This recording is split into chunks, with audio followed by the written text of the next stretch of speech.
consecuencia, se le concede el uso de la palabra al senador Roberto Gil Suar para presentar el dictamen a nombre de la Comisión de Justicia en los términos de lo dispuesto por el artículo 196 de nuestro reglamento. En el uso de la palabra, señor senador. Gracias, señor presidente. Para fundamentar el dictamen que ha sido emitido por las Comisiones Unidas de Justicia, Gobernación y Estudio Legislativo segundo, no sin antes reconocer la valiosa contribución de las señoras senadoras y los señores senadores, de los presidentes de estas comisiones y sus integrantes, en la conclusión del trámite legislativo de una ley que por mucho tiempo ha sido esperada, una ley a la cual nos obligaba una reforma constitucional en un plazo determinado y que hoy se convierte o está a punto de convertirse en una realidad. La reforma constitucional del 6 de junio de 2011 partió de una preocupación compartida y generalizada. El juicio de amparo había dejado de ser una institución protectora y garantista, la que fue en sus inicios, y de cierta forma se había convertido en un juicio que propiciaba una aplicación formal y rigorista de los derechos fundamentales. Las palabras y los conceptos jurídicos plasmados en la ley y en la Constitución encadenaban al juez y con ello a la propia justicia. En un esfuerzo mayúsculo, la comunidad jurídica, después de muchos años, logró concertar una reforma constitucional cuyo objetivo fue ampliar la protección constitucional de los ciudadanos. Para lograrlo, entre otras modificaciones, el órgano reformador de la Constitución introdujo nuevos conceptos jurídicos y amplió los alcances de nuestra entrañable figura del amparo.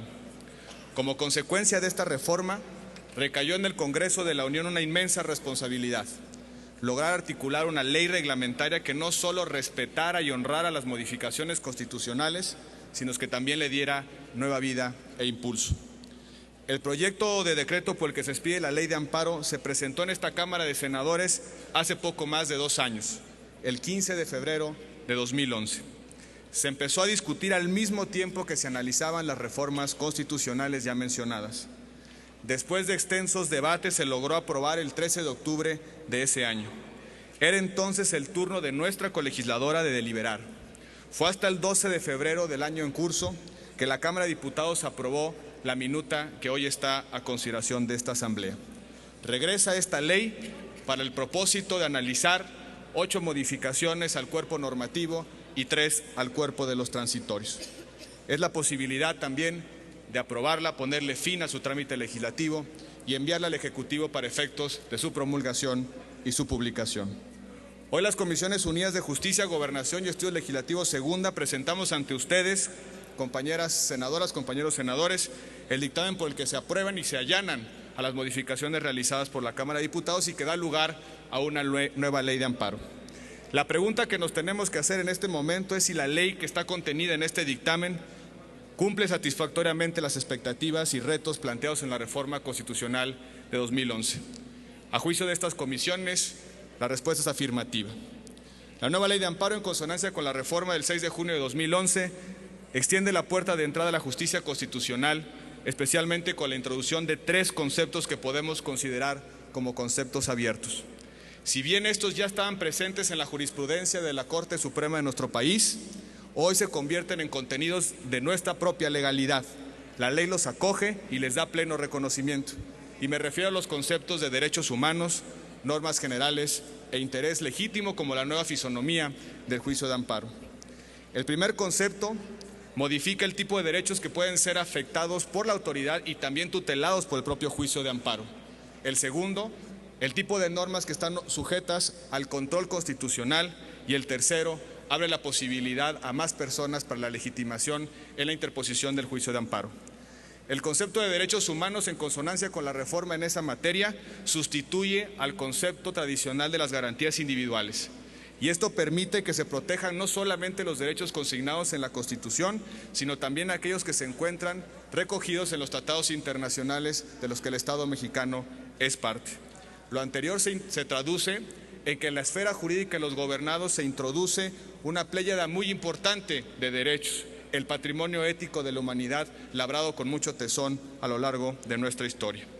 El concepto de normas generales sustituye al de leyes respecto de las normas que pueden afectar a las personas y que pueden ser materia del control constitucional. De nuevo, Esto es un elemento cuya aparición no es novedosa, pues ya estaba presente en la jurisprudencia, sin embargo, hoy se encuentra explicitada en la ley de amparo. Esto permite al juzgador mayores márgenes de certeza sobre la materia que está sujeta al control de constitucionalidad.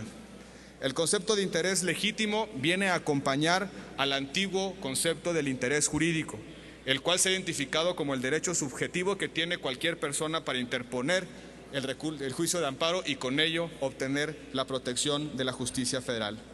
A través de este concepto, las personas estarán legitimadas a interponer dicho juicio cuando se afecte su esfera jurídica, no solo de manera directa, sino también en virtud de su especial posición frente al ordenamiento jurídico.